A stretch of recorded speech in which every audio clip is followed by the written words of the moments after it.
السلام عليكم ورحمة الله وبركاته. كم جرتن كبجمتودا فجالتمتوني هردفتوني برسيسا ورموها الحمد لله أنك كوت نجاني كي كان جال الله كبجادا بكير تمرس نجاو.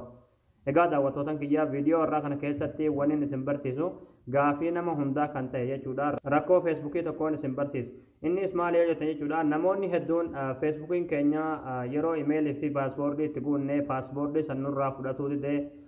garuu paaspoortiin sirriidha nurraa fudhatuu didee jettaniiti namoonni hedduun nagaafataa jirtanii akkasuma feesbuukiin nama hedduu akkasitti nama jalaa cufataa jira jechuudha ni gale har'aan tanaaf furmaata isaatiin isin barsiisa egaa daawwattootan kiyya warroon yuutuub chaanaala keenyaaf haarawwataatan baga nagaa handhuftan jechaa barumsa dabalataa argachuudhaaf chaanaala keenya sabskiraayib godhachuun dagatinaadha yeroo sabskiraayibii gootan barumsni asirratti dabarsinu guyyaan guyyaan nama dura akka simbira ga'uuf mallattoo notifikashinii san killee itti godhadhaa achibooda ool kajetturra kaayyadhaadha barumsan garraadhaa sin darbee yuutuub chaanaala kan jala seenaadhaa baradhaadhaa waan gaafii isinitti ta'e isin dhibee koomentii jalatti nu barreessaadha maatiiwwan chaanaala keenyaadhaa immoo viidiyoo keenya laayik sheer gochuudhaan nu jajjabeessuun dagatinaadha egaa gammanumaan hanga barumsaan sin dabarsaa hanga xumura viidiyoo kiyyatti na faana turaan hordofaa isiniin jedha.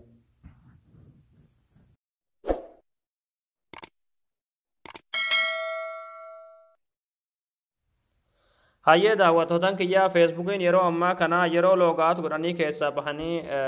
itti deebi'an haala kana namaaf fitutti jira jechuudha isinii galee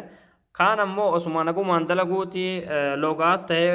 keessa nama baasee haala kana namatti fidaa jira jechuudha feesbuukuma hunda jechuudha isinii galee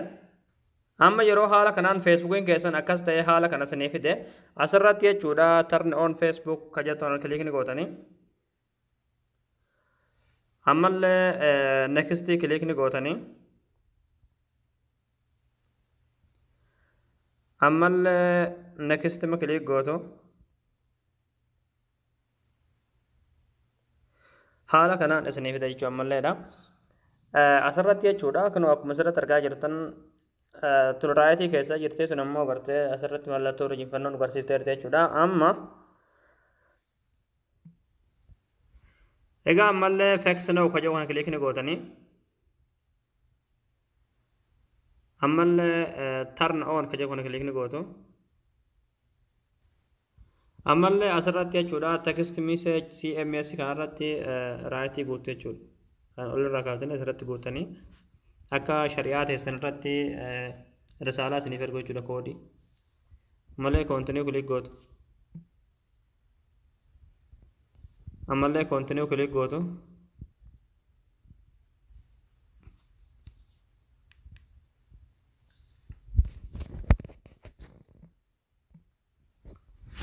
ammallee haala kanaan lakkoofsa bilbila keessanii isiniif fida jechuudha yoo lakkoofsi bilbila keessanii kan feesbuuk irra ture gubataa taate asirratti aad foon nambar kan irratti kiliik gootanii lakkoofsa haarawatti guutuu dandeessan jechuudha yoo lakkoofsi irra jiru kan dalagu taate rakkoon qabu irratti nekstii gootu achi booda risaalaa isiniif erga jechuudha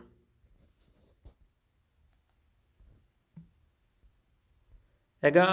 yeroo koodii shari'aa teessan irratti isiniif erge koodii sanitti guutanii anaanaaf ergee jiramatti haa guutu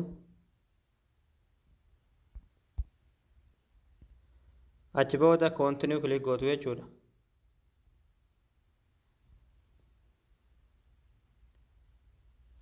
achi booda haala kanaan danii kiliik gootu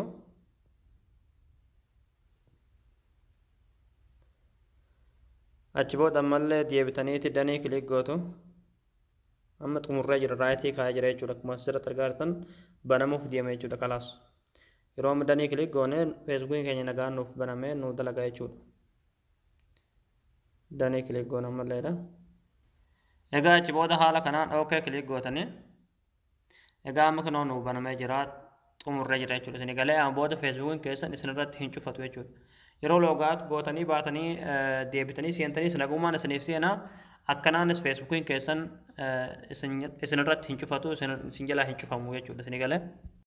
egaa daawwattootaan kiyyaa haala kanaan feesbuukii keessan sirreeffachuu dandeessanii akkasuma namoonni hanga irraadhaa feesbuukiin keessan waan kana isinitti hin fidin jechuudha rakkina akkasii namoonni feesbuukiin keessan isin hin qunnamin jechuudha isinitti fiduu hin oolu jechuudha isin galee garuu osoo isinitti hin fidiniin duratti jechuudha haala waan kana dura aansitanii jechuudha osoo rakkina kan argine itti sirreeffatan viidiyoo biraatiinan isinitti agarsiisa jechuudha isin galee haala feesbuuk keessan keessa galtanii osoo waan kana isinitti hin finne feesbuukii keessan sirreeffatan jechuudha. Gana waan kana feesbuuka hunda jechuu kan fidu jechuudha. Rakkinni kun rakkina feesbuuka hundaati waan ta'eef jechuudha isinii galee. Kanaafuu namoonni feesbuukiin keessan hanga ammatti waan kana hin fidin isiniif dalagaa jiru. Viidiyoo birootiin na eeggadhaa jechuudha. Haala waan kana itti guuttatan jechuudha. Egaa daawwattootaan kiyyaa barnoonni keenya kanarraa asirratti raawwataa viidiyoo keenya namni baay'een argee akka irraa fayyadamu laayik sheer gochuun dagtinaadhaa barumsa birootiin nagaa walitti deebinutti waan hordoftaniif galatooma.